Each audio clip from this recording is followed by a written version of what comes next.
uma pressão para a reposição de quadros, e a ausência de concursos no período de 90 a 2000 fez com que a força de trabalho, a faixa etária da população, da administração pública federal, fosse concentrada nos escalões mais elevados de faixa etária. Veja, por exemplo, não sei se esse tamanho está pequeno, deixa eu ver se eu consigo aumentar isso aqui também.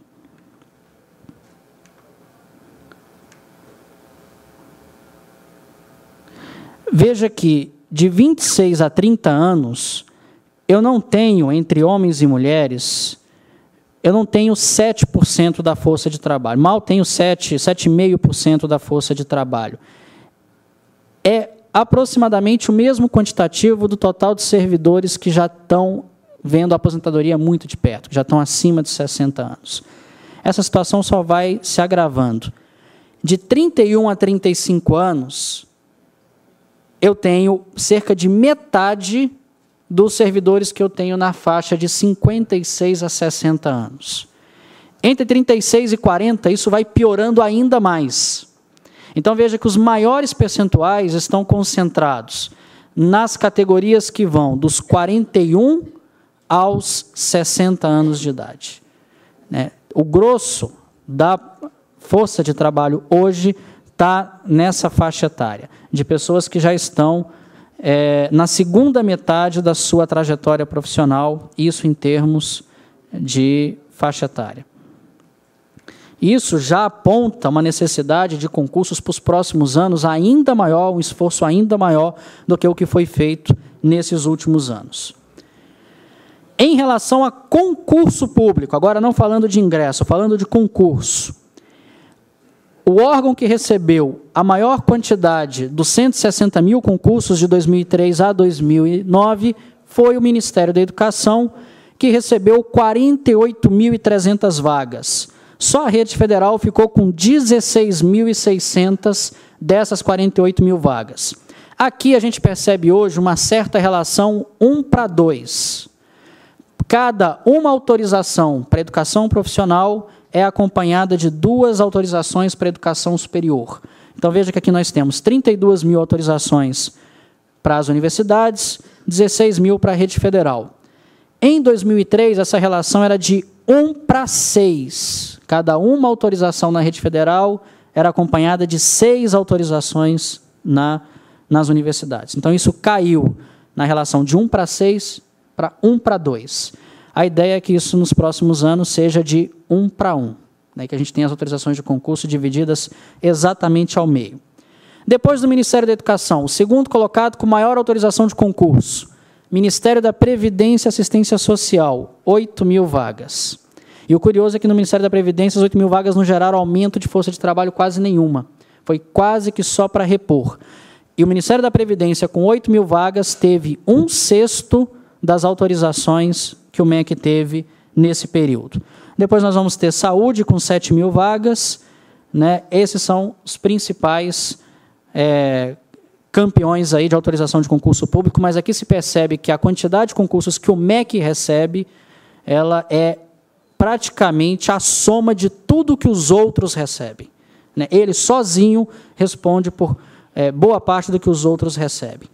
Especificamente na rede federal, de 95 a 2001 foi o período do exílio, nem uma única autorização de concurso público nesses 7 anos, 95 até 2001, nenhuma única, nem para remédio, assim, para resolver casos emergenciais, instituições que estavam morrendo, não teve.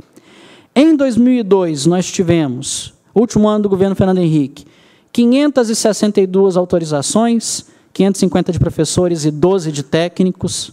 Esses 12 técnicos foram para a Escola de Palmas, estava sendo implantada naquele ano. Em 2003, em torno de 1.400 autorizações. 2004 foi um ano que a gente passa em branco. Essas 79 autorizações que estão aí também são para Palmas, um caso pontual. 2005, em torno de 1.000. E aqui tem a virada. O ponto de inflexão está exatamente no ano de 2005, quando em dezembro se aprova a lei que permite à rede federal realizar os investimentos na expansão de sua rede, permite ao governo federal realizar os investimentos para a expansão de sua rede, E aí esses números começam a crescer. Em 2006, são 2.000 vagas de concurso. Aqui entram pela primeira vez as unidades do plano de expansão. Ainda em 2006, uma segunda autorização de 740 vagas. Em 2007, 2.100. Em 2008, uma primeira de 3.380 e uma segunda de 2.086, ou seja, mais de 5.000 vagas em 2008. E em 2009, perto de 4.000 vagas. Quando a gente faz o acumulado do período e faz uma comparação com o período que vai de 95 a 2002, nós vamos ter esse jogo assim, bem parelho, né, bem disputado. De 95 a 2002 foram 550 vagas de docente. Deixa eu ver se aumenta esse gráfico também.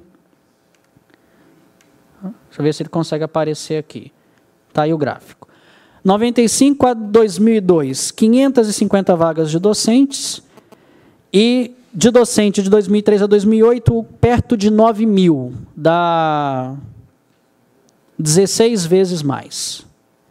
E técnico-administrativo foram 12 contra 7.733. Dá, não sei, umas 650 vezes mais, aproximadamente.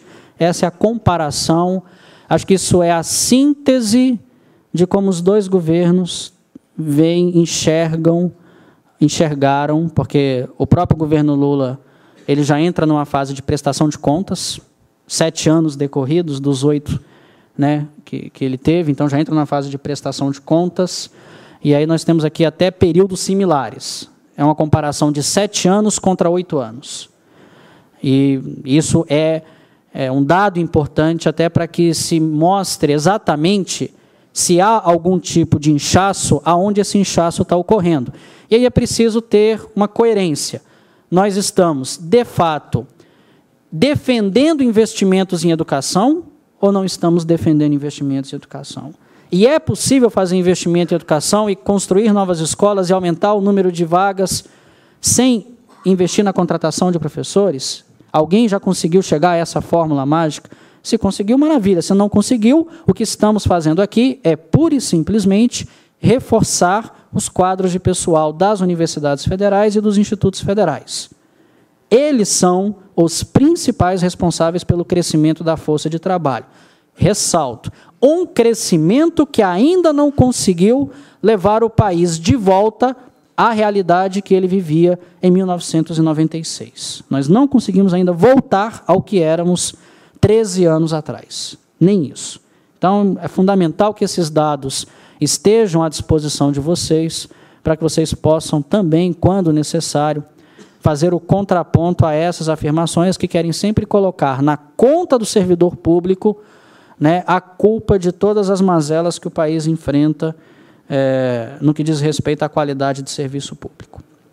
Bom, essa era a primeira parte. Como eu disse, a primeira apresentação é um diagnóstico, é um retrato, e com isso eu fecho a primeira das minhas 3 apresentações, 30 minutos. Então, será 1h30, por enquanto seguimos na média. Bom, em termos quantitativos, eu diria que nós vamos bem.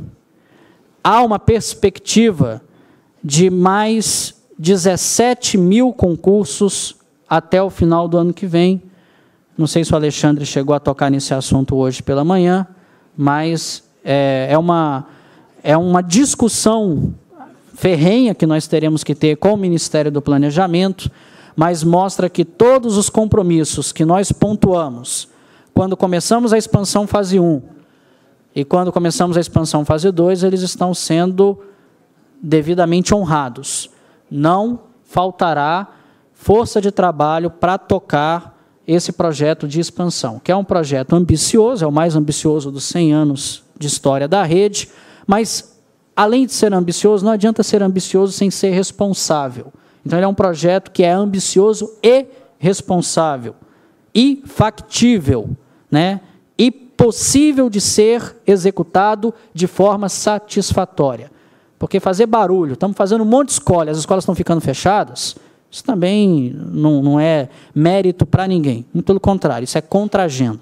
O que estamos apresentando é uma proposta calcada, fundamentada, sólida, né, de crescimento da rede, com tudo aquilo que ela precisa, crescimento de orçamento, crescimento de professores, investimentos na atualização tecnológica do seu parque de equipamentos,